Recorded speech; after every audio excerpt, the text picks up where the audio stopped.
आइए आज हम जानने की कोशिश करते हैं कि क्लाइमेट चेंज यानी ग्लोबल वार्मिंग कैसे वजूद में आती है। वसी तर मानों में मौसमियाती तब्दीली में ज़मीन की आबो हवा में मुद्दती तब्दीलियां शामिल होती हैं। वर्ल्ड टेम्परेचर में मौजूदा इजाफा बुनियादी तौर पर इंडस्ट्रीज में जलाया जाने वाला फॉसल फ्यूल और ईंधन है। जंगलात की कटाई और मुख्तलिफ कस्म की गैसों में इजाफा भी मौसमियाती तब्दीलियों में इजाफा करता है। ये गैसें कुछ ऐसी हरारत अब्जॉर्ब करती हैं जो ज़मीन पर सूरज की रोशनी से गर्म होने के बाद फैलती है, जिससे एटमॉस्फेयर गर्म होता है।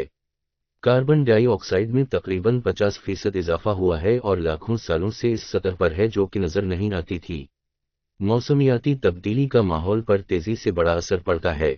सहरा फैल रहे हैं जबकि गर्मी की लहरें और जंगल की आगाम होती जा रही है।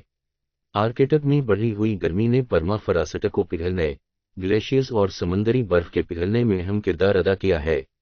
ज्यादा दर्जा हरारत भी ज्यादा शदीद तूफानों, खुश्क साली और मौसम की शिद्दत का बायस बन रहा है। पहाड़ों और आर्कटिक में तेजी से माहौलियाती तब्दीली बहुत से जानदारों को नकल मकानी करने पर मजबूर कर रही है। यहां तक कि अगर मुस्तकबिल में गर्मी को कम करने की कोशिशें कामयाब हो जाती हैं, तब भी कुछ असरात सदियों तक जारी रहेंगे।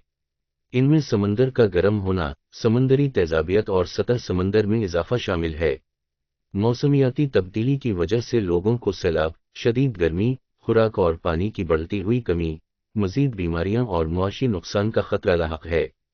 इंसानी नकल मकानी और तनाज़ात भी उसका नतीजा हो सकते हैं। वर्ल्ड हेल्थ ऑर्गेनाइजेशन (WHO) ने 21वीं सदी में मौसमियाती तब्दीली को आलमी सेहत के लिए सबसे बड़ा खतरा करार दिया है।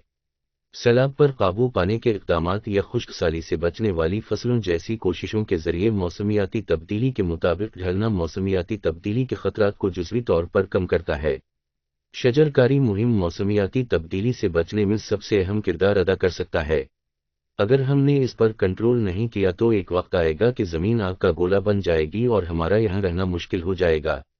मज़ीद मालूमात जानने के लिए हमारे चैनल को सब्सक्राइब कीजिए और बेल आइकन पर क्लिक कीजिए।